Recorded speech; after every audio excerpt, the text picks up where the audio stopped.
மேட்டூர் அருகே கொளத்தூரில் பழைய இருசக்கர வாகனத்தின் உதிரி பாகங்களை கொண்டு உழவு மற்றும் மருந்து தெளிக்கும் இயந்திரத்தை கண்டுபிடித்த இளைஞர். மேட்டூர் அடுத்த கொளத்தூர் காரைக்காடு கிராமம் இடும்பன்காடு பகுதியைச் சேர்ந்த விவசாயி சிங்காரவேல் பூங்குடி தம்பதியினர். இவரது மகன் தக்ஷணாமூர்த்தி பாலிடெக்னிக் கல்லூரியில் படிப்பை முடித்துவிட்டு தனியார் நிறுவனத்தில் பணியாற்றி வருகிறார். நேரம் கிடைக்கும் போதெல்லாம் தந்தைக்கு உதவியாக விவசாய பணியில் ஈடுபட்டு வருகிறார். இவர் பழைய இருசக்கர வாகனத்தின் இன்ஜின், சக்கரம், கைப்பிடிகளை கொண்டு எரிவாயுவாக பெட்ரோல் பயன்படுத்தி உழவு இயந்திரம் கண்டுபிடித்துள்ளார். அதில் கம்பு, சோளம், ராகி போன்ற தனித்தனியே சேமித்து வைத்து நடவு பணியில் ஈடுபட்டு வருகிறார்.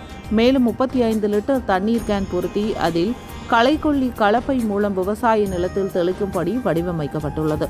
மேலும் சேலம் மாவட்ட வேளாண் துறை இணை இயக்குநர் சிங்காரம், புலவர் பயிற்சி நிலையம் வேளாண் துறை இயக்குநர் நிறைமதி ஆகியோர் இயந்திரத்தை நேரில் பார்வையிட்டு இளைஞருக்கு வாழ்த்து தெரிவித்தனர்.